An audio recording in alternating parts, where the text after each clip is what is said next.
السلام عليكم ورحمة الله وبركاته. المعز لدين الله الفاطمي بعت قائد جيوشه جوهر الصقلي علشان يستولي على مصر من ايد العباسيين، وفعلا جوهر الصقلي دخل مصر بتاريخ 6 يوليو سنة 969 ميلادي بدون اي مقاومة من المصريين، ومش عارفة الجيش العباسي كان فين، وأسس مدينة القاهرة الفاطمية، وبنى للمعز قصر كبير عشان يجي يقعد فيه، وبنى الجامع الأزهر، وقعد يحكم مصر حوالي 3 سنين قبل ما يجي الخليفة الفاطمي بنفسه من المغرب. وبكده انتهى حكم الخلافة العباسية على مصر، وانتهت الدولة الإخشيدية، وبقت مصر تحت ولاية الدولة الفاطمية العبيدية الشيعية، والمنابر بقت تدعي للخليفة الفاطمي، وانتشرت مظاهر الشيعة في مصر، وما زال في منها لحد النهارده بدون إدراك مننا، فانوس رمضان وزينة رمضان والكنافة والقطايف وزيارة الأضرحة، كل ده شيعي. وبعد ما جوهر الصقلي استقر في مصر بعت للمعز بدين الله الفاطمي في المغرب انه آن الأوان بقى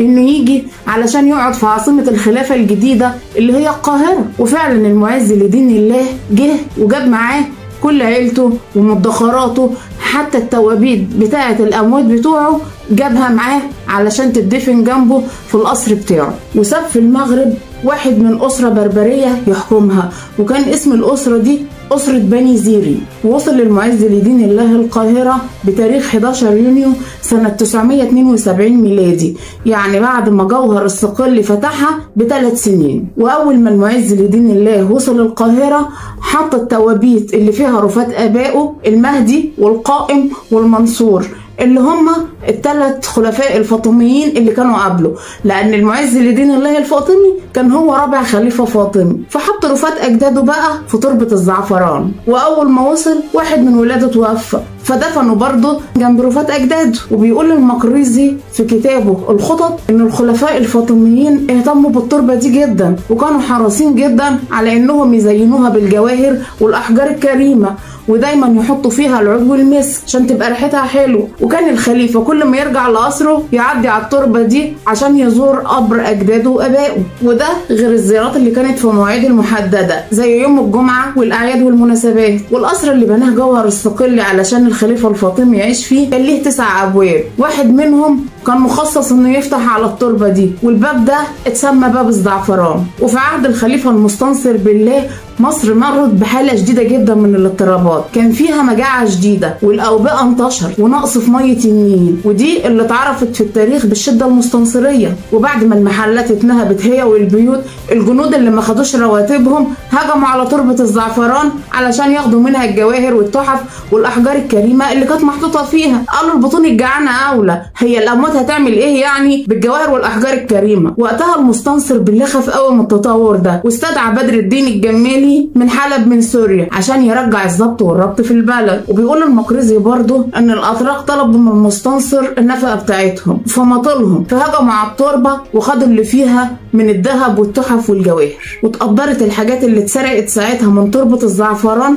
ب50,000 دينار. والايام دارت وخلصت وانتهت الدوله الفاطميه بعد ما حكمت مصر 200 سنه على ايد القائد الكردي صلاح الدين الايوبي اللي دخل مصر سنه 1169 ميلادي. ساعتها صلاح الدين الأيوبي كان وزير الخليفة العاضد آخر خليفة فاطمي، وفضل وزيره لمدة 2 سنين. بعدها صلاح الدين أنهى حكم الفاطميين سنة 1171 ميلادي، ومات الخليفة العاضد واتدفن في تربة الزعفران. وبكده يبقى آخر واحد من الخلفاء الفاطميين يتدفن في تربة الزعفران. بيقول ابن كثير في كتاب البداية والنهاية إن بعد ما صلاح الدين سيطر على الدولة عزل العاضد ووقف الدعاء للخليفة الفاطمي على المنابر في القاهرة، وطلب من الناس يدعوا للخليفة العباسي عشان يقول ان وقت المذهب الشيعي انتهى ومصر رجعت تاني للمذهب السني. وبوفاة الخليفة العاضد بقى انتهى موضوع دفن الموتى في تربة الزعفران اللي هي ضمت كل الخلفاء الفاطميين وابنائهم وزوجاتهم باستثناء جثة الخليفة الحاكم بأمر الله، لانه مات في ظروف غامضة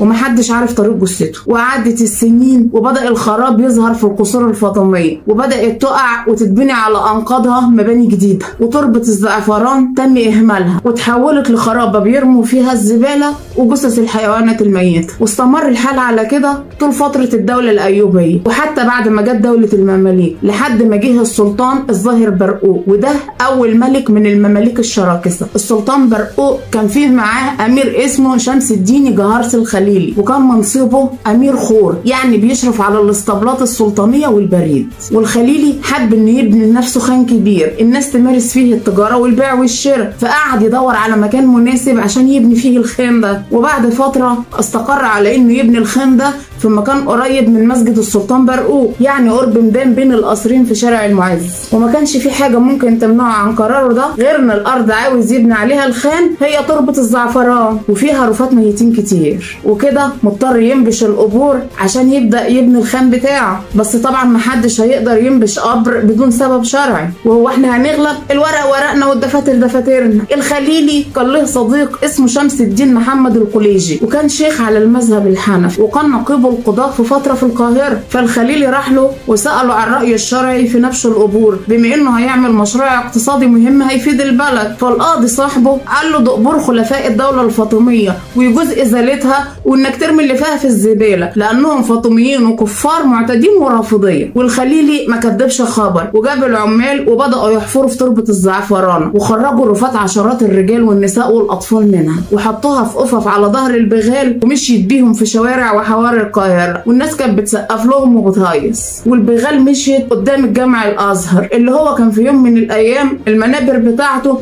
بتلتهب بالدعاء للامراء والملوك دول. والعمال دول مشوا بالبغال لحد ما خرجوا بره القاهرة خالص، ورموها في مقلب زبالة في حتة اسمها كيمان البرقية اللي هو مكانه دلوقتي حديقة الازهر. الغريب في الموضوع ان انشاء حديقة الازهر في كيمان البرقية حصل بالتعاون بمحافظة القاهرة والشاه كريم الحسيني الملقب بالاغا خان الرابع، وهو مواطن بريطاني الجنسية، وبيعتبروه انصاره امام الشيعة الاسماعيلية النزارية، وبيعتبر من نسل الخلفاء الفاطميين ودولتهم اللي انتهى لان اسم الازهر مرتبط بيهم. وبالرغم من كده في مجموعة من اهالي البيت الفاطمي نجت رفاتهم من النبش، ودول كانوا مجموعة من قرايب الخلفاء تم دفنهم في مقابر الامام الشافعي. ما تقلقش يا ابو خليل، احنا قمنا بالواجب الايام دي. جهركس الخليلي بقى كانت نهايته سيئة جدا. بيقول المقريزي ان دي كانت احسن نهاية ليه عقابا له على نبش مقابر الاموات. بيقول المقريزي ان السلطان الظاهر برقوق امر جهركس الخليلي انه يعمل جيش ويكون هو على راس الجيش ده، والجيش ده كان متكون من 500 مملوك، وامرهم يتوجهوا لدمشق علشان يواجهوا الامراء اللي خرجوا على السلطان. بس المماليك اتهزموا بسبب خيانة بعض القوات للخليلي، والخليلي نفسه اتقتل واترمى على الارض عريان وبانت عورته، واتساب في الارض محدش دفنه لحد ما اتنفخ واتحلل وهو في الارض.